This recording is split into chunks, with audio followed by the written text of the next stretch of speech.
Goeiedag julle, my naam is mevrou Gerneke Renke en vandag doen ons die gedig Halala Afrika deur Johannes Kerkorrel. Gaan kyk asseblief na die leeruitkomste van hierdie les. Dit is wat van julle verwag word om te doen in hierdie les. En sodra hierdie les voltooi is dit wat julle moet kan doen nadat julle deur al die leermateriaal en assesserings gewerk het. Gaan kyk asseblief na hierdie YouTube musiekvideo van Johannes Kerkorrel oor Halala Afrika. Halala Afrika is 'n liedjie wat geskryf is deur Koos Kombuis, wat gesing is deur Johannes Kerkorrel, wat as 'n gedig gebruik word in die klaskamer. Dit is 'n voorgeskrewe gedig deur die Departement van Onderwys, so dit is 'n belangrike gedig, so julle moet dit asseblief julle moet asseblief goed aantekeninge maak wanneer ons kom met die analysering daarvan, want julle gaan toetse en eksamens daaroor skryf. Geniet die musiekvideo. Dit sal vir julle agtergrond gee oor wat vir Johannes Kerkorrel belangrik was en ook agtergrond gee oor hoe dinge in Suid-Afrika was voor apartheid en net na die apartheidsera. Dan wil ek hê julle moet asseblief op Google Classroom gaan kyk. Ek het vir julle 'n Kahoot opgelaai waar julle vooraf poëtiese kennisbegrip moet gaan toets. Alles is daar vir julle gelaai. Hierso is die inligting vir as jy dalk nie in die Kahoot kan inkom nie. Dit sou jou net 3 minute neem om dit te doen. Bestaan uit 12 vrae. So doen dit. Dit is verpligtend en ja, ek gaan kyk of dit gedoen word en hierso is al die inligting vir daai Kahoot. As ek gesê het, Johannes Kerkorrel is sy verhoognaam. Hy is gebore Ralph Johan Rabie in 1960. Hy was getroud met Anne Grobler en hulle het saam 'n seun gehad, maar is later geskei. Hy het journalistiek geswat aan die Universiteit van Potchefstroom en het ook by die Afrikaner Koerant gewerk. Rapport, dit word Afrikaner Koerant genoem omdat dit die apartheidsera was. Maar hy is later afgedank in 1987 as gevolg van sy politieke aktivisme.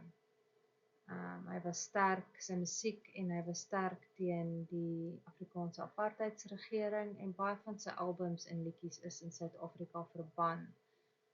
Sy heel eerste album en meeste van die liedjies daarop veral is verban en ingesluit die liedjie Eet Kreef. Nou Eet Kreef is gebaseer op Marie Antoinette se bekendste stelling wat sy gemaak het, Let them eat cake, wat in die Suid-Afrikaanse konteks van die apartheidsjare beteken het dat die wit bevolking onder die apartheidsregering redelik gemaklik geleef het en die swart bevolking onder die apartheidsregering swaar gekry het.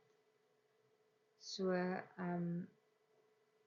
Johannes Kerkorrel was ook deel van die voelvrye musiekbeweging en hulle het in opkoms gekom teen die apartheidsregering in die 1980s. En hy het ongelukkig Johannes Kerkorrel op 12 November 2002 in Kleinmond in die Kaap sy eie lewe geneem en dit het 'n groot leemte gelos in die Afrikaanse musiekwêreld. Hy was 'n groot stem in die Afrikaanse musiekwêreld en sy soos julle kan sien word sy musiek en goed tot vandag toe nog geprys en op skoolvlak ook gebruik vir gedigte. Ons gaan die gedig saam lees, so ek hoop julle het hom uitgeprint. As jy nie het nie, kan jy saam lees op die rekenaar en jou notas later maak op die rekenaar.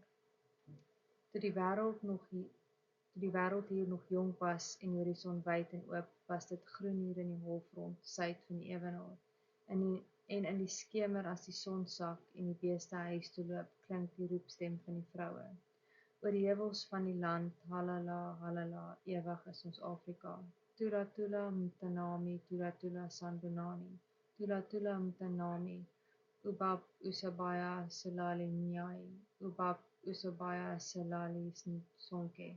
Toe kom die skepe uit die weste, wit seile oor die see, om te vra vir kos en water en te bly vir soveel meer. En die land wat eentyd oop was, die land het ons verruil. Vir die ghettos van die stede is ons koperdraad gegee. Halala Afrika, Sispelali Kimnadi, Miyabiyabi Afrika. Daar was rykdom in die maag van ons moeder Afrika, diamante, steenkool, goud, edelmetaal, en die mense word die slawe hier, want die mense word betaal, om die tonnel in die aarde, elke greintjie uit te haal. En die groot en oop grasvlaktes, span dit toe met doringdraad, en van die olifant tot die gemsbok, al die diere moes kom buig, voor die mag van die groot wildjagter, voor die mag van sy groot geweer, totdat net die stilte oorbly, totdat net die stilte heers. Halala, Mbeyabi, Afrika. So die agtergrond van hierdie gedig, dis 'n liriese gedig wat beteken, dis 'n liedjie wat behandel word as 'n gedig. Dis 'n gedig wat geskryf is deur, of 'n liedjie wat geskryf is deur Koos Kombuis en gesing is deur Johannes Kerkorrel. Hierdie lied word gesien as 'n versetlied. Die rede daarvoor is omdat die spreker homself uitspreek oor die kolonialisme en die apartheid. Verder beskryf die spreker hoe die mense en die natuur van Afrika verander het. Die gedig gaan oor die geskiedenis van Suid-Afrika en die koms van die koloniste of die Europeërs na Suid-Afrika en hoe hulle die lewe van die oorspronklike inwoners van Suid-Afrika beïnvloed het.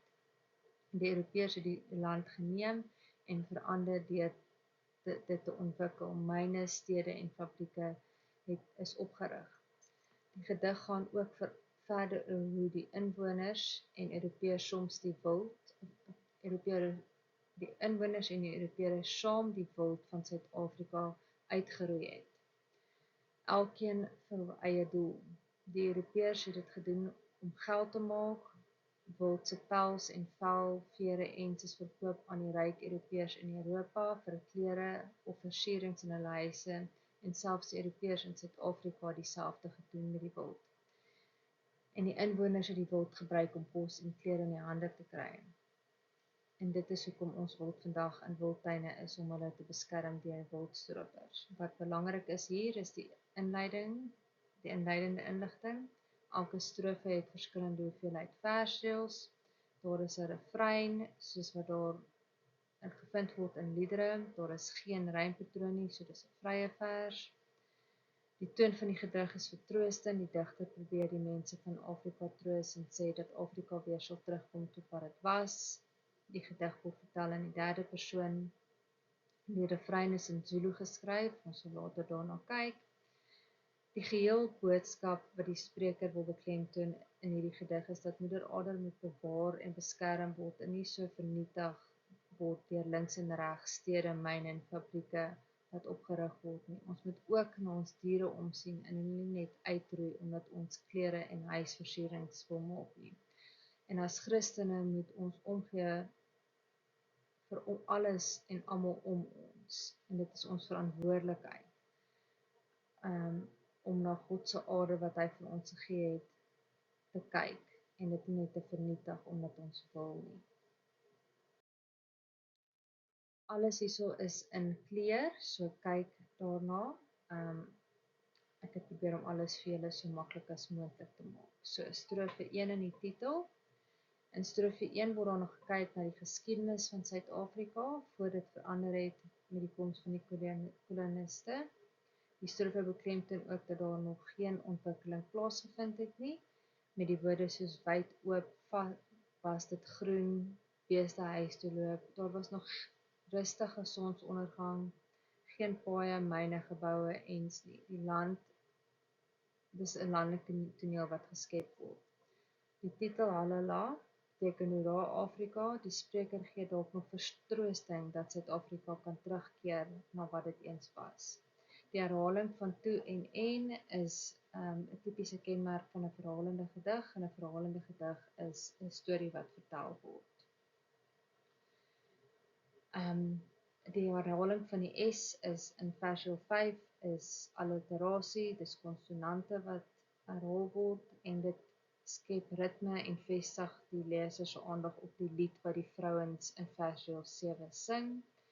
Klink in versdeel 7 vestig die leser se aandag daarop dat die vroue se lied van ver gehoor kan word terwyl hulle op pad terug huis toe is.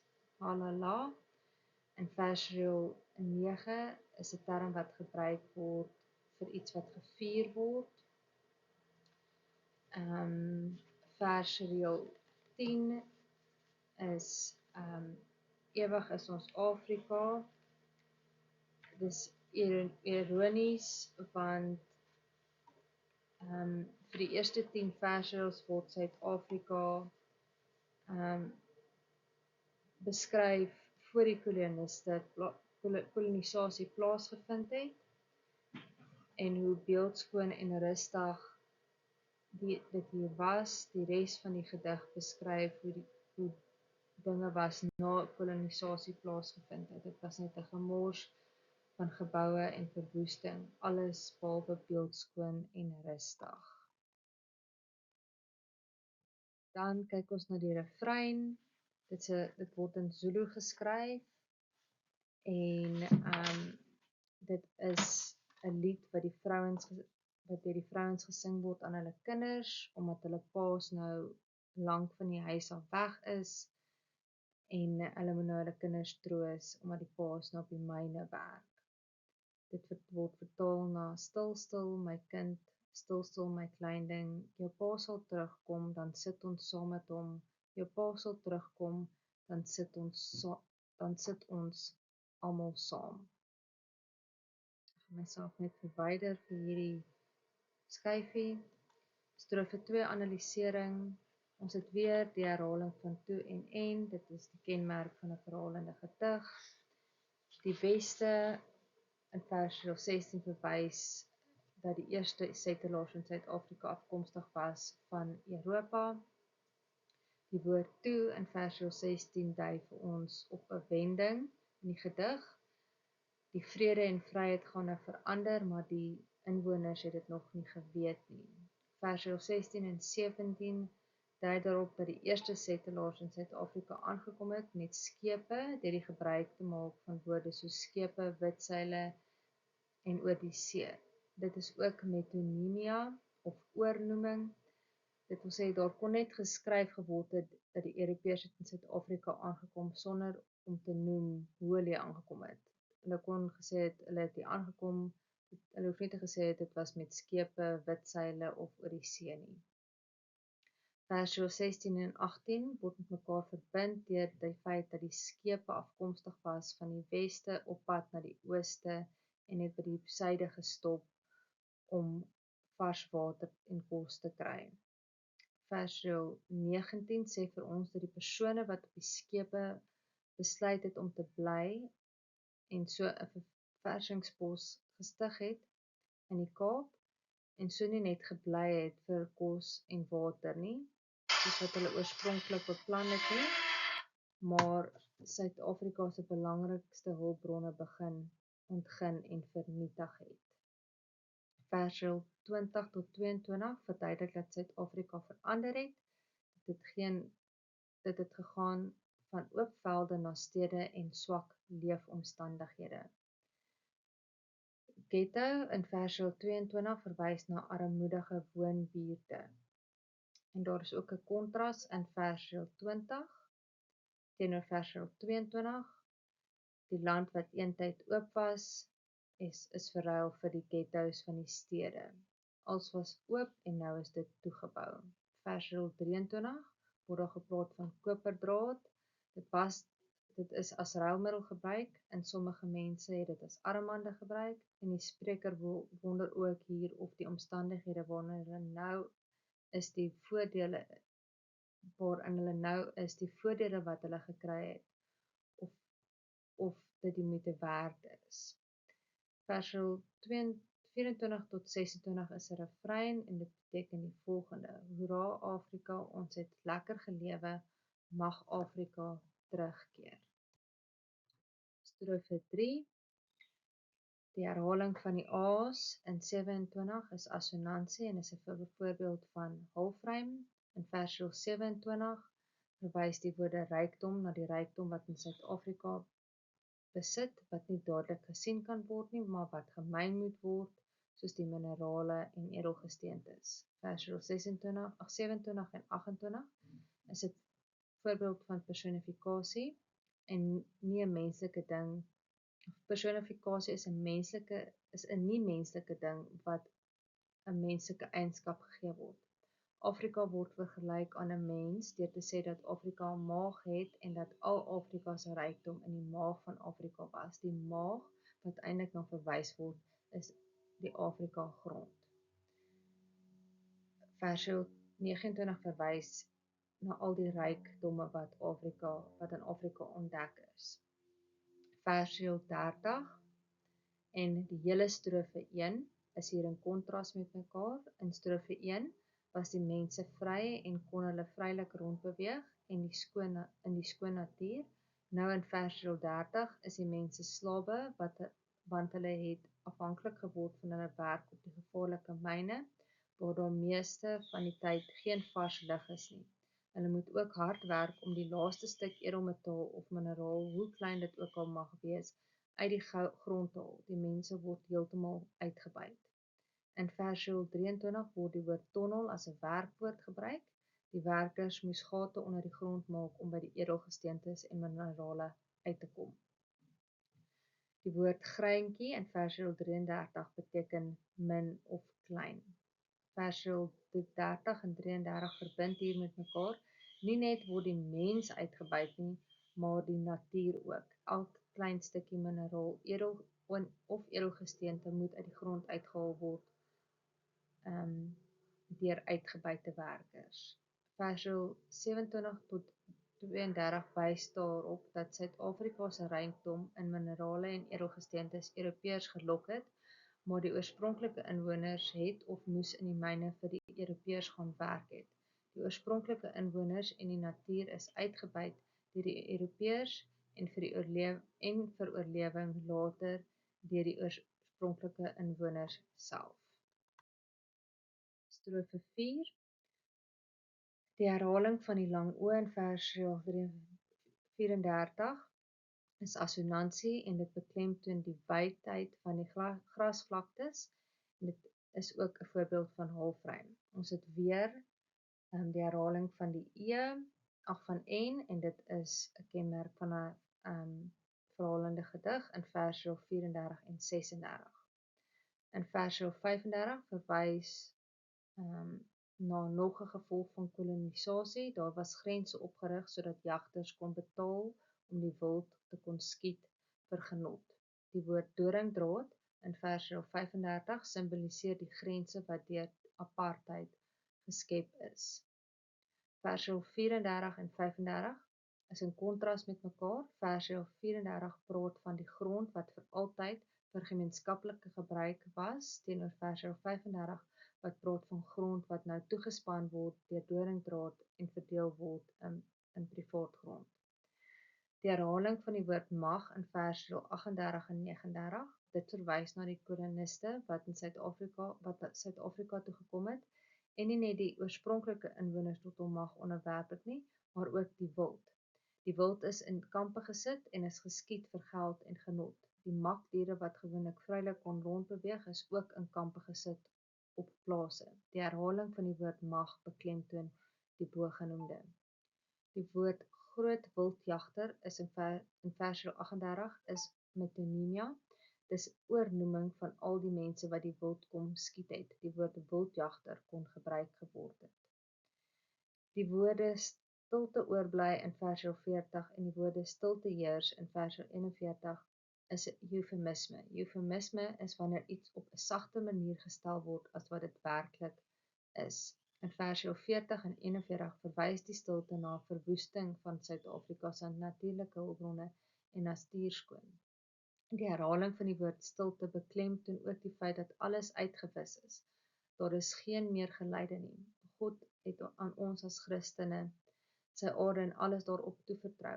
Ons is verantwoordelik om na dit om te sien en dit nie te vernietig na ons sin nie. Strofe 4, versreëls 35 en 41 is in kontras met strofe 1, versreëls 3 en 7. In strofe 1, versreel 3 en 7 is alles wyd oop en groen en die gesang van die vrouens kan gehoor word teenoor strofe 4, versreel 35 en 41, waar daar geen meer vryheid en beweging is nie. Versreel 42 beteken hoera, mag Afrika terugkom. Dit gee 'n tipe uiting aan moed vir Afrika. Julle moet asseblief 'n woordeskat uitbreiding assesserings gaan doen. Alles is gelaai op Google Classroom. Dit is verpligtend.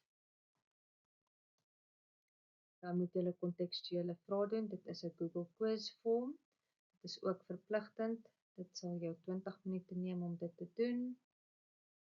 Dan het jy 'n formele assessering wat gedoen moet word op die 1 April. Jy het net 40 minute om dit te doen. Dit is 'n Google Docs.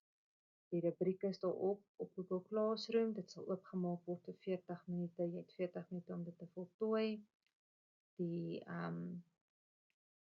opdrag sal oopgemaak word op die 1 April en dan die 40 minute om dit te doen en in te handig. Baie dankie en dan sien ek julle 'n volgende keer.